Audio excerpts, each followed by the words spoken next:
बच्चों, मैं कहूँ कि एनआरटी इंडिया के यूट्यूब चैनल पे आपका स्वागत है। तो ये थोड़ी छोटी बात होगी।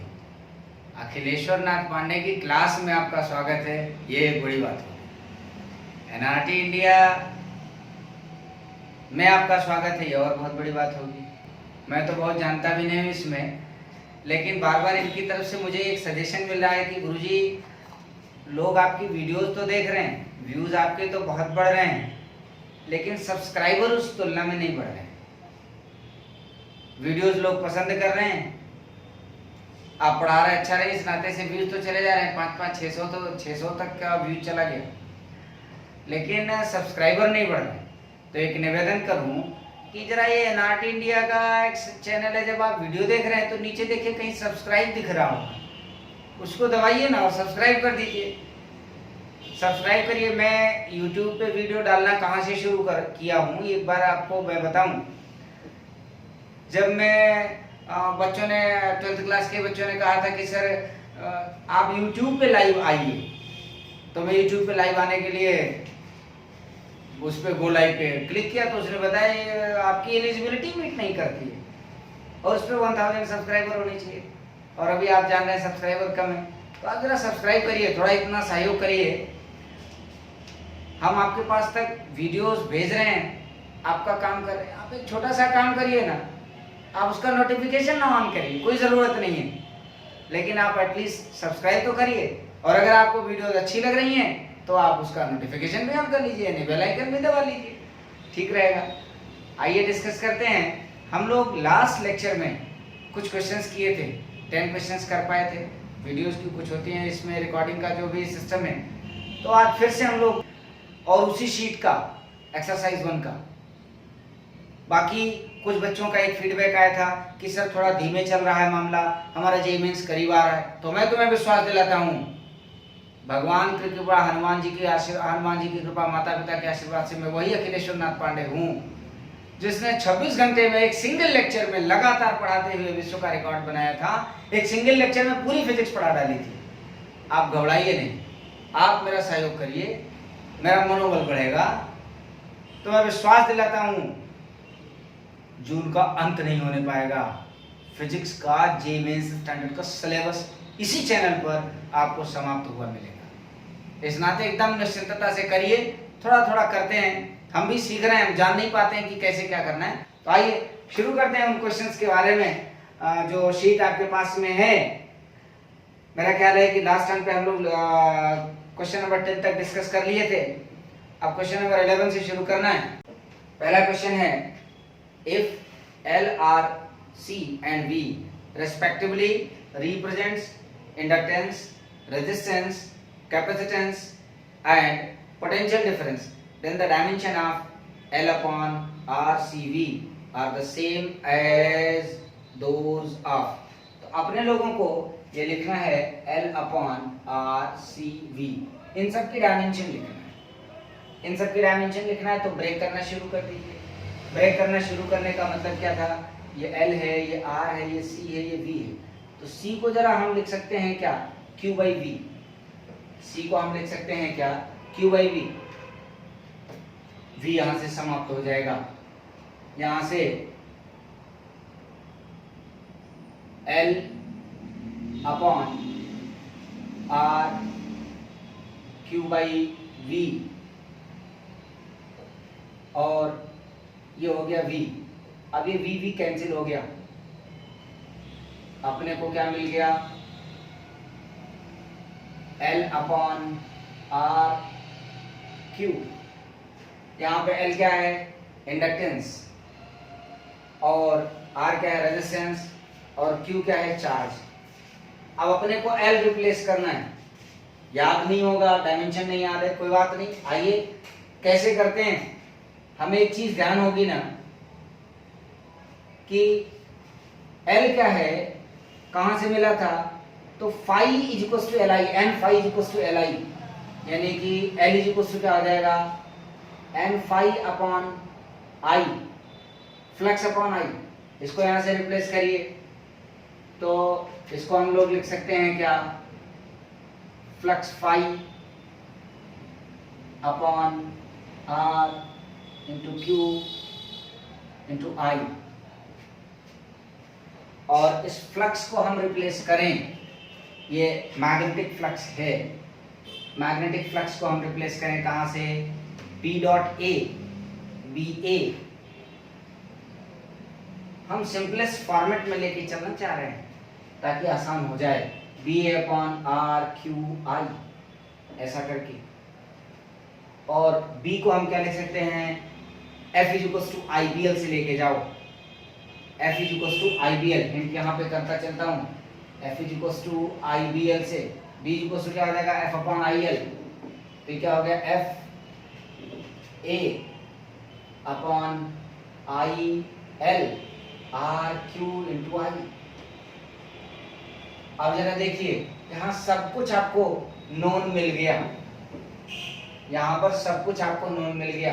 ये रेजिस्टेंस है, रेजिस्टेंस है, रेजिस्टेंस को आप लिख दीजिए क्या, V upon I, F A upon यहां से क्या हो गया ये एल क्यू और आई स्क्वायर और V अपॉन आई, रेजिस्टेंस को हटा दिया हमने तो ये आई कैंसिल हो गया और अपने लोगों को मिला क्या, F upon A upon L into Q into I into V. V को हम फिर क्या लिख देंगे, W by Q, Q Q cancel हो गया, क्यू क्यू कैंसिल हो गया, अपने को फिर यहां से मिला क्या, इधर से this is equals to F A upon यहां से मिल गया क्या, L into I into W. ये डब्ल्यू क्या है, वर्क। यहां से ये क्या हो जाएगा, ऐसे में लिखूं तो डायमेंशन में चाहे यहीं से लिख करके कैंसिल करो या सीधा आंसर दिख रहा होगा। फिलहाल M L T minus two into L square upon L into A into M L square T minus two. यहाँ से ये वाला एल कैंसिल और ये L square cancel, T minus two cancel, M cancel, finally क्या मिल गया, one upon I, one upon A और ये है क्या, वन अपॉन करेंट। मैं चाहता तो डायरेक्टली आपको यहीं से लेके चला आता, लेकिन मैंने इसलिए इतने रिलेशन डेवलप किए कि आगे के जितने क्वेश्चंस हैं वो सब आसान हो जाएंगे। अगला क्वेश्चन है, if epsilon not h and c respectively represent electronic charge, permittivity of free space, Planck's constant and speed flight, then e square upon epsilon naught hc has the dimension of। बहुत ध्यान से, बहुत अच्छा question है। यहाँ से हमें मिला क्या, e square upon epsilon naught hc, e square upon epsilon naught hc। अब यहाँ से epsilon naught को हमें रिप्लेस करना है, टारगेट है। ये क्या हो जाएगा, ऐसे रखो इसको, ई स्क्वायर को, ई क्या है चार्ज, चार्ज को क्यू लिख दिया, Q square upon epsilon nought को हम लिख सकते हैं electric flux phi is equals to Q upon epsilon nought. तो epsilon not is equals to क्या हो जाएगा, epsilon not is equals to क्या हो जाएगा, क्यू अपॉन फाई। रिलेशन में यहाँ लिखूं ऐसे, flux phi is equals to Q upon epsilon nought, तो epsilon not is equals to क्या हो जाएगा, क्यू अपॉन फाई। ये बात यहाँ हमने मेंशन करी, तो कितना हो जाएगा यहाँ से, Q upon electric flux phi upon HC। मेरे ख्याल है ठीक लग रहा होगा। अब यहाँ से इसको फिर से हमने ब्रेक कर दिया, ये फाई है, इसको हमने लिख दिया क्या, E डॉट A, तो ये हो गया Q E dot A upon HC।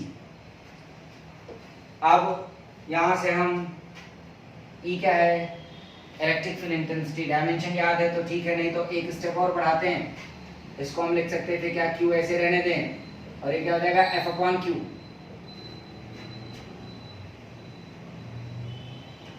F upon Q into क्या हो गया, A upon H C. Q Q cancel हो गया, अपने को क्या मिला, एफ ए अपॉन एच सी।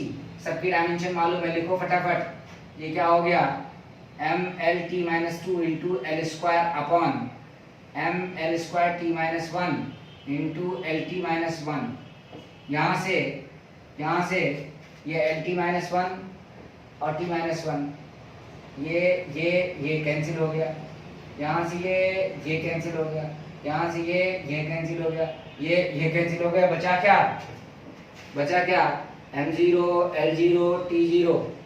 मतलब क्या हो गया, यह किस चीज की डायमेंशन है, यहाँ पर जो ऑप्शन में था ये क्या बना, एंगल, यानी ऑप्शन डी सही हो गया। अगला क्वेश्चन है dimensions of permittivity of vacuum are, मतलब एप्सिलॉन नॉट की डायमेंशन अपने लोगों से पूछी है, कहाँ से मूव करेंगे, एप्सिलॉन नॉट की डायमेंशन पूछिए तो सीधा लिखो ना भाई, क्या लिखोगे, q अपॉन फ्लक्स फाई, सस्ता ये रहेगा, q अपॉन फ्लक्स फाई यहाँ से, और इसको ब्रेक कर दो, इसको वही वाला जो अभी थोड़ी देर पहले किया, q अपॉन ई ए, इसको भी और ब्रेक कर दो, इसको लिख दो q upon f upon q, तो q स्क्वायर हो गया इंटू a। अब तो सबकी डायमेंशन मालूम है, लिखो ना, ये क्या हो गया, a square T square upon m l t minus to l square, यहाँ से इसको ऊपर ले जा करके लिख दें तो क्या हो जाएगा, m minus one l to the power minus three t to the power four a square, यानी कि यहाँ पर जो अपने को आंसर मिला m minus one l minus three, यानी ए ऑप्शन सही हो गया, A option is the right answer. अगला क्वेश्चन है what are the dimensions of permittivity of permeability of free space, यानी म्यू नॉट की डायमेंशन निकालना। फिर से वहीं चलें, अभी थोड़ी देर पहले डिस्कशन में मैं पूरा कर चुका हूँ, फिलहाल के तौर पर हम लोग लिखते हैं क्या, उससे ले लें b dot D L is equal to mu nought I, ये क्या है, ACL एम्पेयर सर्किटल लॉ। यहाँ से अपने से म्यू नॉट की डायमेंशन पूछी गई तो mu naught is equal to क्या हो जाएगा, b क्या है, मैग्नेटिक फील्ड इंटेंसिटी, अभी थोड़ी देर पहले बताया था f अपॉन आई एल, तो क्या हो जाएगा f upon I L into D L upon क्या हो गया I। मुझे लगता है ठीक लग रहा होगा, यहाँ से dl l की डायमेंशन डायमेंशनली कैंसिल हो जाएगा, और ये क्या हो जाएगा m l t minus two upon क्या हो गया a स्क्वायर, तो फाइनली इसकी डायमेंशन मिल गई क्या, m l t minus two a minus two, और m l t minus two a minus two b answer. Next question है the dimensions of half epsilon nought e square, अरे ये तो कराया हुआ क्वेश्चन है, dimensions of half epsilon nought e square, ये होता क्या है, एनर्जी डेंसिटी, ये क्या है हकीकत में, एनर्जी डेंसिटी, इसकी डायमेंशन निकालना है, एनर्जी डेंसिटी की डायमेंशन रटी होगी, स्मॉल u से रिप्रेजेंट किया करते थे, ये क्या था, एनर्जी पर यूनिट वॉल्यूम, ये क्या था, energy per unit volume, half cv square upon volume, यहीं से डराइव हुआ, तो इसकी डायमेंशन तो आपको रटी हुई है क्या, m l square t minus two upon क्या हुआ l क्यूब, तो ये क्या हो गया m l minus one t minus to. ध्यान करिए एनर्जी डेंसिटी के सिमिलर 5 फिजिकल क्वांटिटीज हमने और कहा था साथ में रटना चाहिए, जिनकी dimension m l minus one t minus to होती हैं। एक बार बोलता हूँ, रिवाइज करिएगा मेरे साथ में चल करके। सबसे पहला pressure ml minus one t minus two, stress ml minus one t minus two, modulus of elasticity ml minus one t minus two, Young's modulus ml minus one t minus two, bulk modulus ml minus one t minus two, shear modulus ml minus one t minus two. इतने physical quantities हैं जिनकी dimension सबकी क्या होती हैं, ml minus one t। अगला question है quantity x is given by epsilon not l delta v upon delta t। अपने से पूछा गया epsilon not is the permittivity of free space, l is the length, delta v is the potential difference and delta t is the time interval. The dimensional formula for x is the same as that of, कोई दिक्कत नहीं है, यानी कि यहाँ पर ये length है तो लेंथ अपॉन टाइम ये क्या हो जाएगा, वेलोसिटी हो जाएगा, और ये पोटेंशियल डिफरेंस है तो क्या हो जाएगा w by q, और एप्सिलॉन नॉट क्या है, एप्सिलॉन नॉट फिर से वही रखे हैं हम q upon flux phi, break करो, Q upon flux phi, directly phi को हम क्या लिख सकते थे, E dot A, E dot A को हम क्या लिख सकते थे, ध्यान करिए, E डॉट ए को F अपॉन Q लिख सकते थे, तो हम F अपॉन Q इंटू ए, तो ये हो गया F अपॉन Q ऊपर चला गया, स्क्वायर इंटू क्या हो गया A। अब बचा क्या यहाँ से L, और ये क्या हो गया W बाई क्यू और अपॉन डेल्टा टी, ऐसे रखा।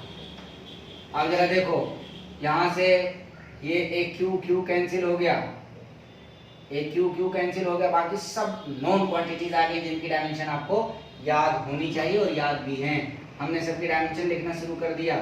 ये क्या हो गया ए टी, इसके बाद क्या आ गया, इस पूरे की डायमेंशन क्या हो गई एल टी माइनस वन, इसकी डायमेंशन क्या हो गई M L square T minus two, और यहाँ से फोर्स की डायमेंशन क्या होती है M L T minus two, area की डायमेंशन क्या होती है एल स्क्वायर। सब कुछ यहाँ से जरा देखते जाइए, एम कैंसिल, ये एल क्यूब हो गया, यहाँ से ये भी क्या हो गया एल क्यूब हो गया, एल स्क्वायर एल कैंसिल हो गया, यहाँ से ये टी माइनस टू, ये टी माइनस टू कहाँ गया टी माइनस टू, यहाँ से ये टी माइनस टू कैंसिल हो गया, और टी माइनस वन ये टी कैंसिल हो गया।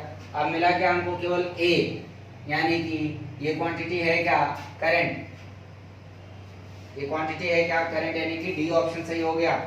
देखो डायमेंशनल एनालिसिस एक ऐसा चैप्टर है ना जिसको करने से पूरी फिजिक्स रिवाइज होती है, इस नाते से खूब क्वेश्चन करिए इसके। अगला है in the expression P equals to alpha upon beta, P equals to alpha upon beta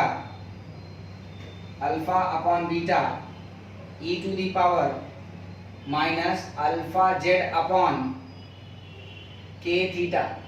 इन्होंने अपने लोगों से पूछा where P is the pressure, Z is the distance, K is the Boltzmann constant and theta is the temperature, the dimensional formula for the beta is, beta का dimensional formula क्या होगा, तो बहुत ध्यान से, पावर की कोई डायमेंशन नहीं होती, इसलिए alpha Z upon K theta, इसकी डायमेंशन क्या होगी m0 l0 t0, ये पावर है, पावर की कोई डायमेंशन नहीं होती। यहाँ से अल्फा की डायमेंशन निकालेंगे, अल्फा की डायमेंशन इक्वल टू क्या हो जाएगा के बोल्ट्जमैन कांस्टेंट, यानी कि जो गैस कांस्टेंट था उसी की dimension he ml square t minus to k minus one, हमने लिख दिया ml square t minus to k minus one, और थीटा है टेम्परेचर, इसकी डायमेंशन क्या होती k अपॉन z यानी कि l, इस पूरे की डायमेंशन यहाँ से ये k माइनस वन कैंसिल कर दिया, और ये मिला अल्फा इक्वल टू क्या मिल गया हमको ml t माइनस टू, यानी कि अल्फा की डायमेंशन क्या है फोर्स की डायमेंशन है,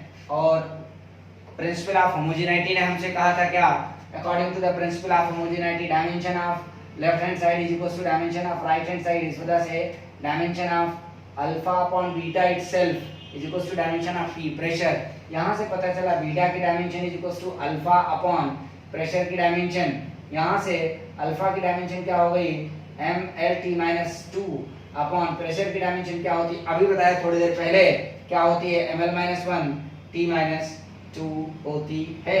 यहाँ से ये कैंसिल होकर के मिला क्या m0 और क्या हो गया l स्क्वायर और क्या हो गया t0, यानी कि ये वास्तव में क्या हो गया एरिया, यानी इसका जो आंसर बना वो क्या हो गया m0 l स्क्वायर t0, ध्यान रहेगा ना। अगला क्वेश्चन है बहुत ध्यान से, in a vernier callipers one major scale division is x centimeter and n division of vernier scale coincide with n minus 1 divisions of the main scale, the least count in centimeter of the calipers is, सबको रटा हुआ होगा इसका answer, तो सबको इसका answer तो रटा हुआ होगा, क्यों, क्योंकि least count of vernier callipers हमने बताया था क्या VSD difference MSD upon VSD और into value of 1 MSD, value of 1 MSD, ऐसा किया ना, तो जरा देखो VSD कितना था n -1 डिफरेंस क्या n, MSD कितना है और VSD कितना है, फिर n है, VSD कितना है n और इनटू क्या हो गया 1 डिवीजन की लेंथ कितनी है x, यानी यहाँ से पता चल गया कितना आ गया ये x अपॉन n, ये कितना आ गया x अपॉन n, यही आंसर हो गया यानी आपका आंसर कौन सा हो गया? इसमें से ऑप्शन आपका सही हो गया सी। फिर से अगला क्वेश्चन है, a vernier caliper has 1 millimeter mark on main scale. It has 20 equal divisions on the vernier scale which match with 16 main scale divisions. For this vernier caliper the least count is, एक बार फिर से वही question आ गया, तो फिर से मैं लिखूं least count of vernier calipers is MSD difference VSD upon VSD into length of one main scale division, length of one main scale division 1 MSD, value of या length of value of 1 MSD।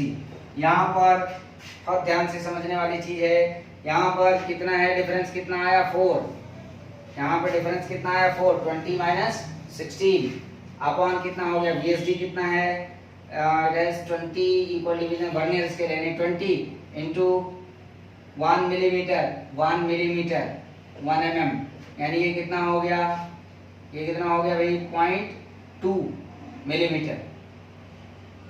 ये हो गया answer. कौन सा option आया? D. कौन सा option आया? डी।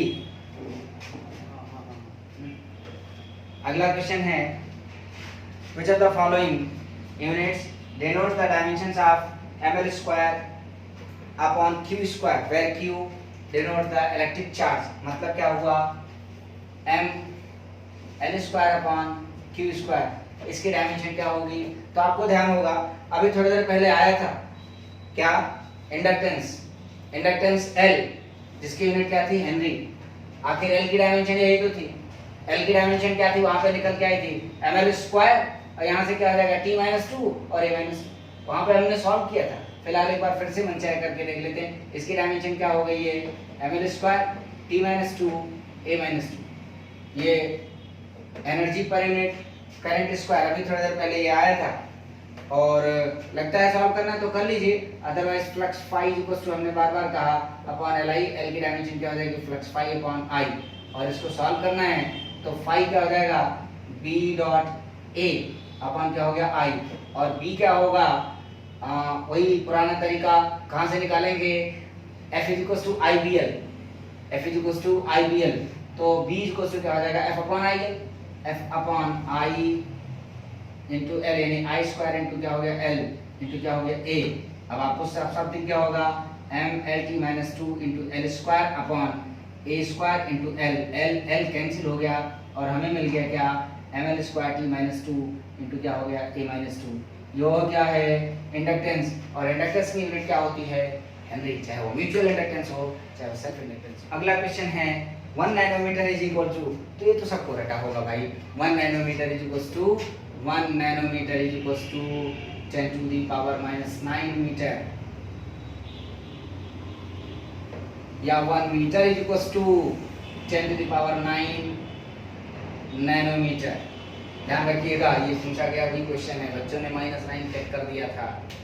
हाँ, एंड देखो अगला क्वेश्चन है, अगला क्वेश्चन है 1 मीटर इज इक्वल्स टू, तो क्या हो जाएगा 10 पावर 10 एंगस्ट्रॉम। क्यों? क्योंकि 1 एंगस्ट्रॉम इज इक्वल्स टू क्या होता, 10 पावर माइनस 10 मीटर। अगला क्वेश्चन है, the unit of coefficient of viscosity in SI system is, coefficient of viscosity की यूनिट क्या होगी, तो वास्तव में पॉइस होती है, लेकिन यहाँ पे अपने लोगों को वो मीटर किलोग्राम में कन्वर्ट करना है, तो अभी थोड़ी देर पहले जो हमने लिखा था वहीं से हम लोग लिख लें तो ज़्यादा ठीक रहेगा। कोएफिशिएंट ऑफ विस्कोसिटी की डायमेंशन f अपॉन rb, हमने अभी देखा f upon rb, mlt-2 upon l into lt-1, यहाँ से क्या हो गया m, और ये हो गया क्या l-1, और ये क्या हो गया t-1, ml-1 t-1।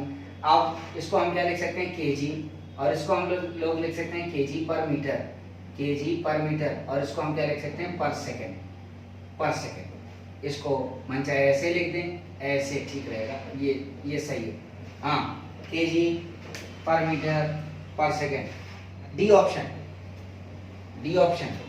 अगला क्वेश्चन है, in SI system the unit of pressure is, SI system में प्रेशर की यूनिट क्या होती है, तो प्रेशर इज इक्वल टू क्या होता, pressure P is equal to क्या होता, फोर्स अपॉन एरिया, ये क्या हो गया न्यूटन पर मीटर स्क्वायर, लेकिन इसी को एसआई ने एब्रिविएट करके नया नाम दिया, क्या था, पास्कल। क्या कहा, पास्कल, यानी इसकी एसआई यूनिट क्या हो गई, पास्कल। अगला क्वेश्चन है parallactic second is the unit of parallactic second, parsec. Parallactic second 1 parsec is equals to, हम लोगों ने पढ़ रखा 1 पारसेक इज इक्वल्स टू क्या होता है 3.08 into 10 to the power 16 metre. This is the unit of distance, this is the unit of length, यानी answer क्या हो गया A. Which of the following is not unit of time, इनमें से time की यूनिट कौन सा नहीं है। तो कंफ्यूज मत होइएगा, पैराइलेक्ट्रिक सेकंड लिखा है इसका मतलब ये नहीं कि वो टाइम की यूनिट है। पैराइलेक्ट्रिक सेकंड यानी parsec is the unit of length. एक बार फिर से अगले क्वेश्चन का आंसर भी क्या हो गया, आंसर क्या हो गया सी। अगला है joule second, joule second is the unit of, joule second is the unit of. तो जरा देखो लिखा है joule second, joule second, joule second किस चीज की यूनिट होगी, कैसे पता चलेगा। तो वहां से डायमेंशन से जाओ ना, डायमेंशन में प्लैंक कांस्टेंट की डायमेंशन क्या होती है ml²t-1 और उसकी वैल्यू क्या होती है 6.6 × 10⁻34 जूल सेकंड। यानी प्लैंक कांस्टेंट की यूनिट क्या होती है जूल सेकंड, और प्लैंक कांस्टेंट के सिमिलर डायमेंशन किसकी होती है एंगुलर मोमेंटम की, यानी कि एंगुलर मोमेंटम की डायमेंशन क्या हो जाएगी, यूनिट क्या हो जाएगी जूल सेकंड। अगला क्वेश्चन है the unit of surface tension may be expressed as, surface tension की यूनिट क्या लिख सकते हैं। तो सरफेस टेंशन का दो ही फार्मूला होता है, surface tension S is equal to क्या होता फोर्स पर यूनिट लेंथ या surface energy per unit area. यहां से इसके यूनिट क्या लिख सकते हैं न्यूटन पर मीटर, और यहां से इसकी यूनिट लिख सकते हैं क्या जूल पर मीटर स्क्वायर। देख लो जरा इसमें कौन सा आंसर सही है, तो joule per metre square, answer is C. अगला इसी के बेसिस पे हमने कहा था, बार बार कहा सरफेस एनर्जी की डायमेंशन, सरफेस एनर्जी की डायमेंशन ml²t-2, ध्यान रखिए। अगला क्वेश्चन है what is the SI unit of electric field intensity. Electric field intensity की एसआई यूनिट क्या होगी, तो इलेक्ट्रिक फील्ड इंटेंसिटी E = क्या होता F/Q या V/x। यहां से हम न्यूटन पर कूलम, यह भी ठीक है, यहां से वोल्ट पर मीटर, वोल्ट पर मीटर ये भी ठीक है, दोनों यूनिट ठीक है, जो मिल जाए आंसर इसमें से। कौन सा क्वेश्चन था, the what is the SI unit of electric field intensity, यानी कि आंसर हो गया V वोल्ट पर metre.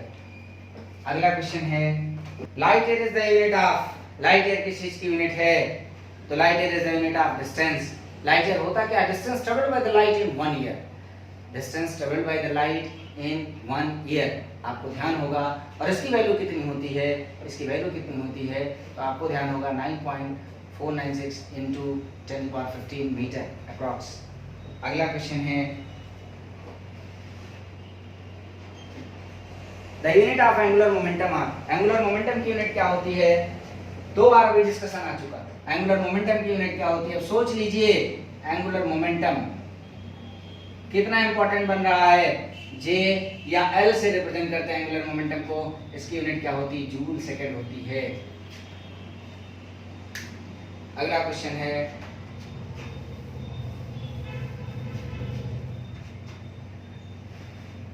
The unit of Stefan's Boltzmann constant sigma is, इसकी यूनिट क्या होगी, कहां से चलें, स्टीफन बोल्ट्जमैन लॉ क्या होता है, energy per unit time per unit area is equals to sigma T की पावर 4। यहां से सिग्मा की यूनिट निकालना है, सिग्मा की यूनिट निकालना है, तो हम लोग लिखेंगे एनर्जी अपॉन टाइम, यानी क्या हो गया वाट, या वैसे लिखो जूल पर सेकंड पर मीटर स्क्वायर पर केल्विन की पावर 4। इसमें जरा देख लीजिए कौन सा मैच करता है, यहां से देख लीजिए जरा क्या मैच करेगा, तो यहां से जूल पर सेकंड वाट हो गया, watt per metre square per kelvin power 4, यानी आंसर इज सी। अगला क्वेश्चन है electron volt is the unit of, electron volt is the unit of, electron volt is the unit of electron volt energy. 1 electron volt is equal to 1.6 × 10⁻19 joule, smallest unit of energy।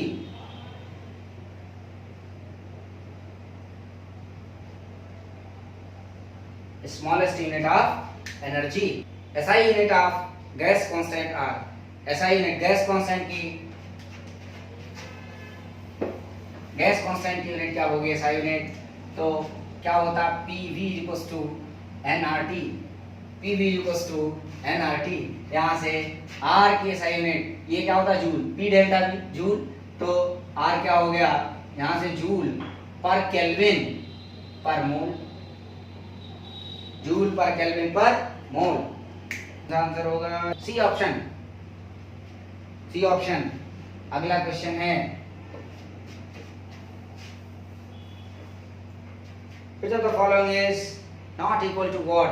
इसमें से कौन what के equal नहीं होगा? Joule पर second हम जानते हैं, ये तो वॉट होता ही होता है, और एम्पेयर इंटू वोल्ट ये भी power P equals to VI, ये भी वॉट ही होता है। अगला ampere square ohm I square R ये भी पावर होता है भाई, और ampere per volt, ampere per volt यही नहीं है, यानी आंसर इज डी। अगला है unit of angular acceleration in SI system is, angular acceleration, angular acceleration ध्यान करिएगा, angular acceleration alpha equals to क्या होता delta omega upon T, rate of change of angular velocity is defined as angular acceleration. इसकी unit क्या होती है radian per second, radian per second upon second, यानी क्या हो गया रेडियन पर सेकेंड स्क्वायर, यानी कि एंगुलर एक्सीलरेशन की यूनिट क्या हो गई रेडियन पर सेकेंड स्क्वायर, यानी सी ऑप्शन। अगला क्वेश्चन है the unit of permittivity of free space epsilon not is, epsilon naught की यूनिट क्या होगी, कहां से निकालें? तो F is equals to 1/4 pi epsilon naught Q square upon R square, यहां से epsilon not is equals to Q square upon unit of Q square upon क्या हो गया F इंटू R स्क्वायर, यानी इसकी यूनिट क्या हो गई coulomb square per newton, per newton per metre square, ये यूनिट किसकी हो गई एप्सिलॉन नॉट की। अगला क्वेश्चन है temperature can be express as a derived quantity in terms of any of the following। तो ऑप्शन है length and mass, mass and time, length mass and time, in terms of none of these.